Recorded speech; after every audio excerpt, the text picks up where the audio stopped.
Pada suatu masa, saat Kangsa menjadi raja di kerajaan Mathura, tersebutlah ia adalah seorang raja yang memimpin dengan angkuh, sombong, dan serakah. Ia memiliki seorang sahabat yang bernama Basudewa, dan seorang adik yang bernama Dewaki. Kangsa dan Basudewa telah lama bersahabat, baik dalam suka maupun duka. Kangsa pun sangat mencintai dan menyayangi adiknya. Dan untuk memilihkan pasangan yang tepat bagi adiknya, maka Kangsa meminta Basudewa untuk mendampingi adik kesayangannya. Walaupun Basudewa sudah memiliki seorang istri yang bernama Dewi Rohini, namun titah raja tak mungkin dapat ditolak. Oleh sebab itu, diikhlaskanlah Basudewa untuk memadukan dirinya. Tibalah pada hari perayaan pernikahan Basudewa dan Dewaki. Perayaan yang sangat meriah juga megah. Seluruh undangan dan warga kerajaan bersukaria menari dan bernyanyi. Namun, kesukaan tersebut tiba-tiba pecah dan rusak oleh perkataan dari seorang pendeta yang bernama Resi Senjasi. Beliau menyebutkan bahwa anak ke-8 dari Dewaki akan membunuh dan membinasakan Kangsa.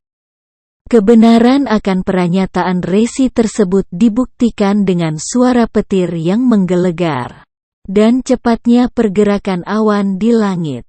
Seketika itu juga berubahlah raut wajah Kangsa menjadi marah dan ketakutan. Dan segera ia menitahkan para pengawalnya untuk memenjarakan Resi Senjasi di tempat orang kusta. Kangsa juga meritahkan pengawalnya untuk memenjarakan sahabat setianya Basudewa dan adik tercintanya Dewaki di penjara bawah tanah. Tangisan Dewaki dan nasihat Basudewa tak dihiraukan lagi oleh Kangsa. Basudewa dan Dewaki tetap akan dipenjarakan sampai lahirnya anak ke-8 yang akan dibunuh Kangsa. Ya, Kangsa telah tenggelam dalam ketakutannya akan putra Dewaki yang diutus dewa untuk membunuhnya. Sebab ia telah merintahkan prajuritnya untuk melapor setiap kali Dewaki melahirkan. Walaupun ia berusaha sembunyi di balik kesombongannya, namun hal itu sia-sia saja, sebab ajalnya tinggal beberapa langkah lagi.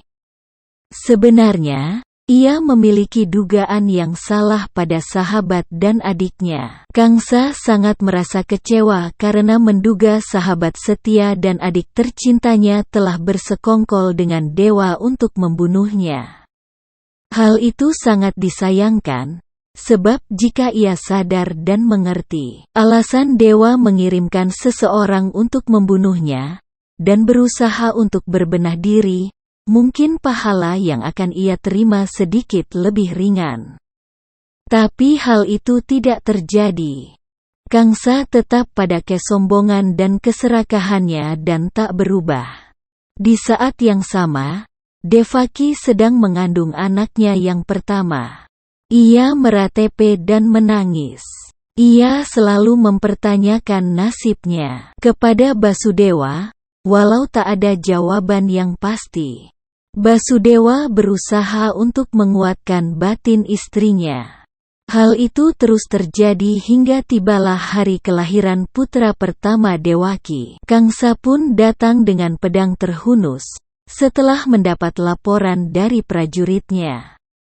Ia meminta putra tersebut pada Dewaki, dan tentunya Dewaki menolak. Basudewa pun telah memohon agar putranya tidak diambil, namun ia didorong sampai terjatuh, dan tak dapat berbuat banyak.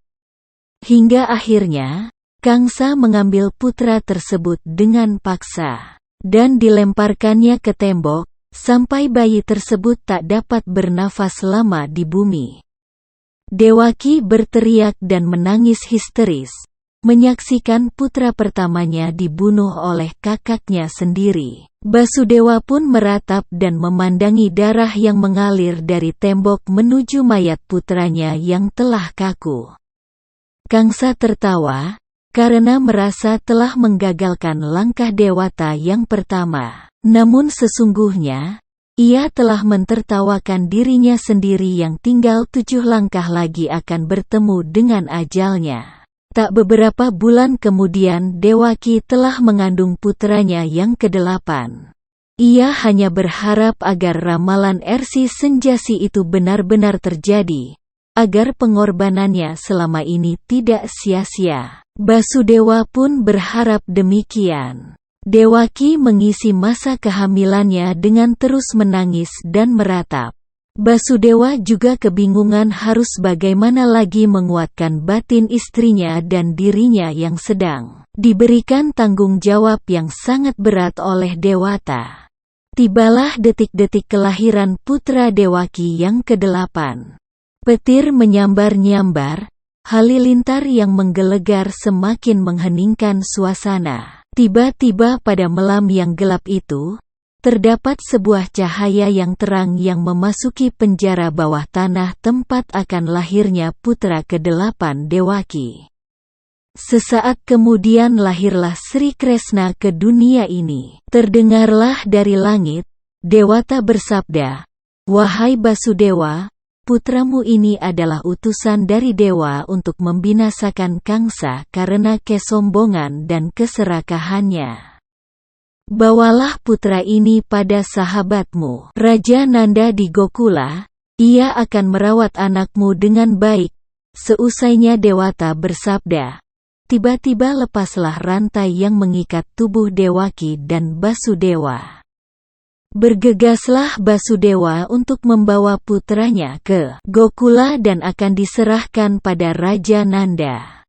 Begitu Basudewa mendekati pintu penjara, tiba-tiba dengan ajaibnya pintu itu terbuka sendiri dan para pengawal pingsan seketika. Segeralah Basudewa berangkat menuju Gokula, dengan membawa putranya yang lahir pada hari Rabu tengah malam dengan bintang Sing. Basudewa terus berjalan menembus gelapnya malam, yang disertai dengan hujan badai yang menggoyang-goyangkan tumbuhan seakan memberi salam pada putranya. Dengan menyeberangi sungai Yamuna, yang cukup dalam ia sampai di negeri Gokula, dan bergegas menuju rumah Raja Nanda. Sesampainya di sana ia disambut dengan sangat baik oleh Raja Nanda. Raja Nanda kemudian mengambil Sri Kresna dari Basudewa, dan menukarnya dengan putrinya yang juga baru saja dilahirkan oleh istrinya Yasoda, akan tetapi tidak dirasakan oleh Yasoda. Basudewa sempat menolak karena ia tak rela mengorbankan putri sahabatnya demi putranya. Namun karena Raja Nanda mendesaknya, maka dibawalah putri yang tak berdosa itu. Hingga sampailah ia di penjara bawah tanah dan menceritakan persoalan putri tersebut pada istrinya. Istrinya merasa kasihan dan mengecup putri tersebut. Setelah Basudewa kembali masuk, keadaan kembali seperti semula, rantai yang mengikat dan pintu yang terkunci, serta pengawal yang beranjak sadar.